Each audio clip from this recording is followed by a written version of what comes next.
வழங்கப்படுகிறது.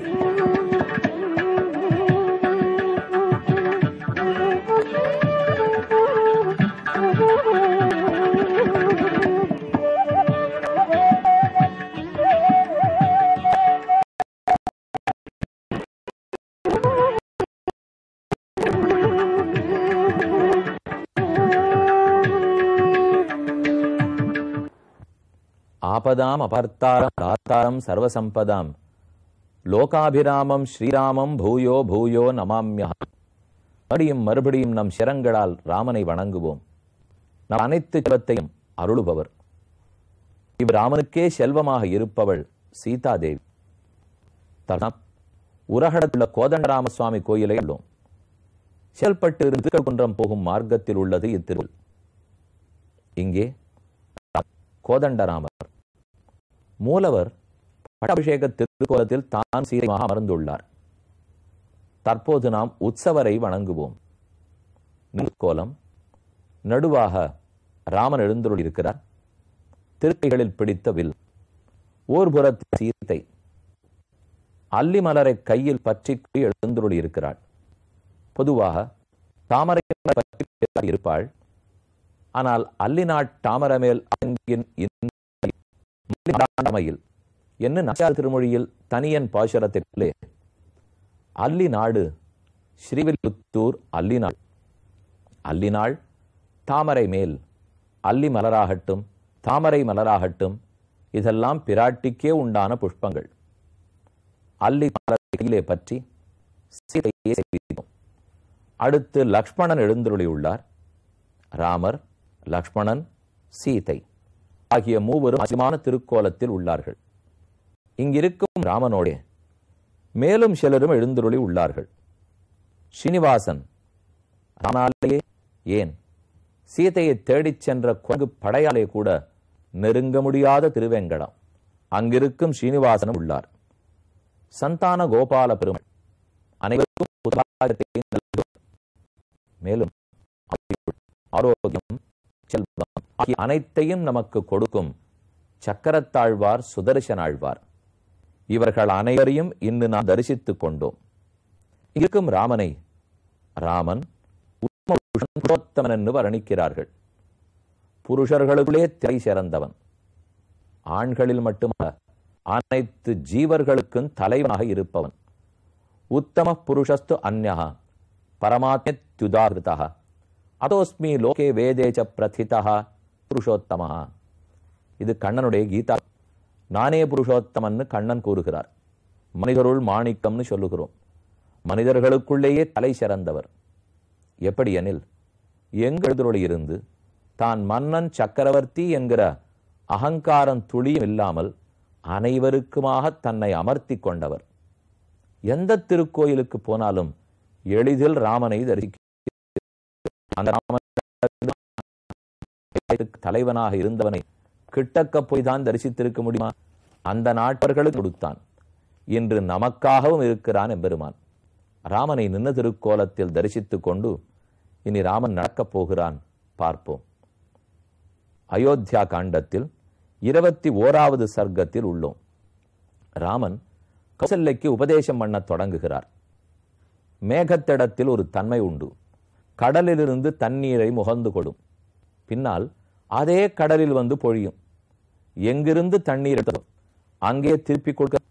அதே போல் தாய் தந்தையரிடத்தே பாடம் கற்றாம் ராமன். வசிஷ்டரிடத்தும் விஸ்வரிடத்தும் கற்றான். ஆனால் சமயம் வந்தால் அவர்களுக்கே திரும்ப உபதேசிப்பான். எங்கிருந்து கற்றானோ, இன்று பகிர்ந்து கொண்டானோ அங்கேயே திரும்ப பொழிகிறான் அல்லவா? அதனாலதான் மேகவண்ணன் பெருமானை கூறுகிறார்கள் போலும். மேகம் கருத்திருக்கும். ராமனும் கருணீல வனத்தன். மேகம் கொடுத்து கொண்டே ராமனும் பொருளையும் கொடுக்கிறான், அறிவையும் கொடுக்கிறான். தன் தாய்க்கு உபதேசிக்கிறான். தாயை, நாஸ்தி சக்தி பிதுர்வாக்கியம் சமதிக்கிரமித்தும் மம பிரசாதையே துவாம் சிரசா கந்தும் இச்சாமியகம் வனம். அடியேன் காட்டுக்கு போக வேண்டும் என்று விருப்பப்படுகிறேன். தந்தை சொல்லும் மீறும் சக்தி அடியேனுக்கு இல்லை. தாயே, என்னை தர்மத்தை செய்யாமல் தட வேண்டாம். லக்ஷ்மணன் கோபத்தோடு பேசினான். சிறுவன் அறியாத்தனத்தால் நிதான விழந்து பேசுகிறான். அவன் வீரன் குறைவில்லை. ஆனால் சற்றே வீரம் நிதானத்தை இழக்க வைத்திருக்கிறது. நான் சொல்லுவதை அனைவரும் கது கொடுத்து கேளுங்கள். எப்போதும் அனைவரையும் திருப்தி செய்ய வேண்டும். யாருடைய சொல்லும் பொய்யாகாதபடி செய்ய வேண்டும். இதுதான் தர்ம முறைகிறது. ரிஷிநாச பிதுர்வாக்கியம் குருவதா வனச்சாரிணா. ரிஷிகளிடத்தில் போய் அவர்களுக்கு தொண்டு புரிய வேண்டும். தந்தை சொன்னதை காப்பாற்ற வேண்டும். இப்போது எனவே கண்டு ஒரு ரிஷி, அவர் ரிஷியினுடைய வார்த்தை கிணங்க பசுவையே கொன்றார். பசுவை கொல்லக்கூடாது, ஆனால் கொன்றார். அது பின்னால் நன்மை ஏற்பட்டது வேறு கதை. ஆனால் அப்போது செய்ய வேண்டும் அதை சொன்னார் இதேன் என்று முடித்தார். அஸ்மாகந்து குலே பூர்வம் சகர சாக்ஞயா பிதுகு. நம் குலத்திலேயே முன்னால் சகர மன்னவன் இருந்தார். 60,000 பிள்ளைகளும் தந்தை சொன்னார் என்பதற்காக குதிரையை தேடி போனார்கள், சாம்பலானார்கள். அப்போதும் அவள் மறுத்து பேசவில்லையே.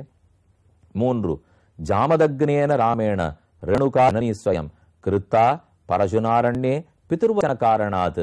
அதே பரசுராமருடைய தந்தை ஜமதக்னி தாய் ரேணுகாதேவியின் தலையை வெட்டு என்று ஆணையிட்டார். அதை செய்தார் ராமர், மறுக்கவில்லை. பிற்பாடு தாய்க்கு உயிரையே முட்டாய். ஆகவே தந்தை சொன்னால் பிள்ளை செய்தான் என்னான் சரித்திரம் கூற வேண்டுமே தவிர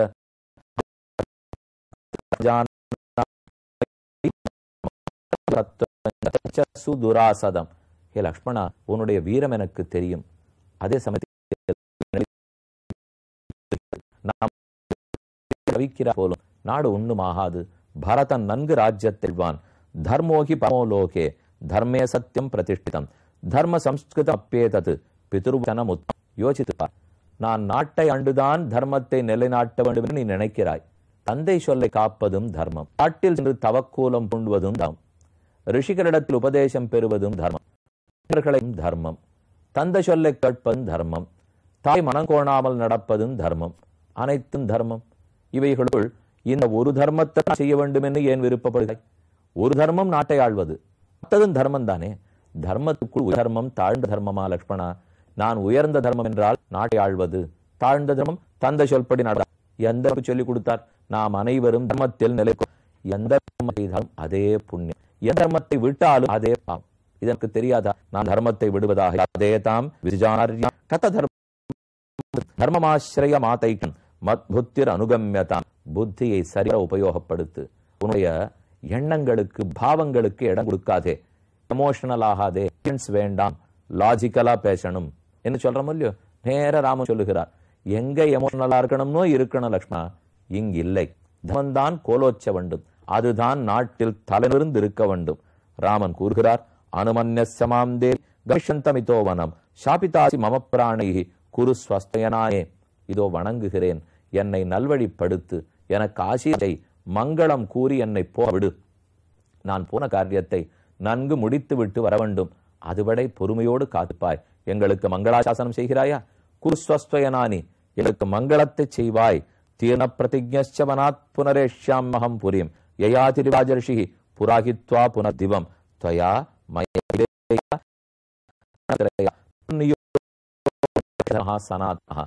தன்னுடைய தந்தை என்ன சொல்கிறாரோ அதை கேட்க வேண்டும். தாயே, நீ ஒரு கேள்வி கேட்டாய். உன் தந்தை வாக்கியம் முக்கியமா, தாய் வாக்கியம் முக்கியமா, நீ மனம் கோணும்படி நகர்த்த போகிறா என்று கேட்டாய். ஒரு விண்ணப்பம். நீ தற்போது தவறாக புரிந்து கொண்டிருக்கிறாய். நீ தவறாக புரிந்து கொண்டு அதை திருப்தி செய்வதற்காக என்னையும் உன் வழி நடப்பாய்னு சொன்னால் அப்படி செய்ய முடியாது. உனக்கு உண்மையை எடுத்து வைப்பதுதான் என் பணி. அந்த உண்மை புரிந்த பிற்பாடு நீயே மனது மாறி விடுவாய். தந்தை கொடுத்தது சரி, பிள்ளை தந்தை சொல்லை காப்பாற்றுவதும் சரி என்று ஒத்துக்கொள்ளுவாய். அப்போ உன்னையும் திருப்தி செய்து விட்டேன், தந்தையும் திருப்தி செய்து விட்டேன். அதுவரை பொறுமையோடு உன்னில் பேசப் போகிறேன். இது நம்ம ஒத்தொத்தரும் புரிந்து கொள்ள வேண்டியது. ஏதோ ஒரு பிணக்கு ஒரு இடத்தில் சண்டை பூசில் வையும். ஒருத்தர் தவறாக புரிந்து கொண்டு இப்படித்தான் வாதாடுவார். அந்த சமயத்தில் அவர் வாதாடுகிறாரே, கோபப்படுகிறாரே, குதர்க்கமாக வராது.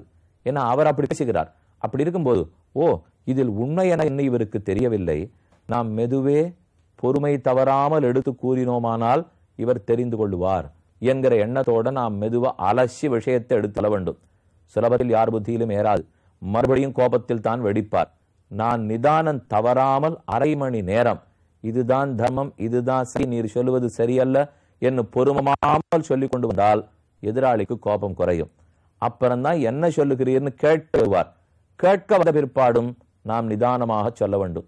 சொல்லும் போது நீர் ஒன் புரியாமல் கோபித்துக் கொண்டீரே என்று குத்திவிடவே கூடாது. ஒரு துளி குத்தினோம் என்றாலும் மறுபடியும் அதே கோபம்தான் வெடிக்கும். ஆகவே ராமன் நிதானமே தவறவில்லை. மெதுவாக எடுத்து கூறுகிறான், என்னை அனுமதிப்பாய், என் தர்மத்தை காப்பாற்ற அனுமதித்தாயே.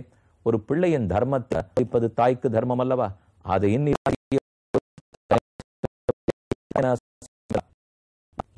இலக்குவனால், சுமித்ரையால், சீதையால் அனைவராலும் தர்மம் காப்பாற்றப்பட வேண்டும். யதைவதே புத்திர புத்திர பிதா ததாஹம் குரு ஸ்வதர்மேண சுஹுருத்தயாச்ச நத்வானுஜானாமி நமாம் விஹாய விஹாய சு துக்கிதாம் அருகசி புத்திர கந்தும். நீ என்ன வருமானாலும் சொல்றாமா, நான் உன்னை போக அனுமதிப்பதாக இல்லை. உன்னோடே எப்போதும் சேர்ந்திருக்க வேண்டும், அனுபவிக்க வேண்டும் கொண்டேன். ஒரு தாயின் விருப்பத்தை நிறைவேற்றக்கூடாதா?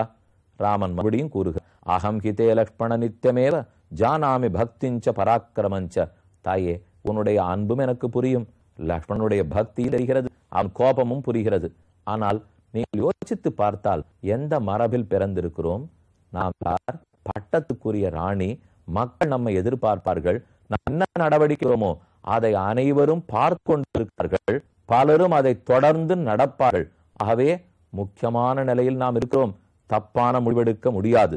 குஷ ராஜா பிதாச்ச விருத்தா குருஷதாத் அவாபி காமாத் யத்யாதிஷேத் கதிமவேக்ஷ தர்மம் கஸ்தம் ந குர்யாத் அசம்ச விருத்தி சா மாம் அனுமன்யஸ்வவனம் ரஜந்தம் குருஷ்வனஹ ஸ்வஸ்வயனானி தேவி. எங்களுக்கு குரு ஸ்வஸ்வயனானி நஹா, எங்கள் மூவருக்கு, நகாங்கிற சொல் வந்தால் கடைசி பட்சம் குறைந்த பட்சம் 3 பேர் இருக்க வேண்டும். எங்கள் மூவருக்கும் அனுமதி அளிப்பீர். யாரை நினைவில் கொண்டு ராமன் மூவர் என்று சொன்னான் நாம் அறியோம். ஆனால் கேட்டது உண்மை, எங்கள் மூவருக்கும் அனுமதி அளிப்பீர். ஆச்சரியம், அப்போதைக்கு சீதை இலக்குவன் இருவரையும் அழைத்து போகும் எண்ணமே ராமனுக்கு இல்லை. ஆனால் கேட்கும் போது எங்கள் மூவருக்குமாக அனுமதி அளிப்பீர், மங்களாசாசனம் பண்ணுவீர். பிரசாதயன் நரவிருஷபஸ்தமாதரம் பராக்கிரமா ஜிகமிரேவ தண்டகான் அதானுஜம் பிருஷ மனுஷாஸ்ய தரிசனம் சகாரதாம் ஹிருதி ஜனனீம் பிரதட்சிணம். தன் தாயை வலம் வந்தான், விழுந்து வணங்கினான். அவள் வாய் திறந்து ஆதி அளிக்க காத்திருக்கிறான் ராமன். அவள் என்ன பேசுகிறாள்னு பார்ப்போம்.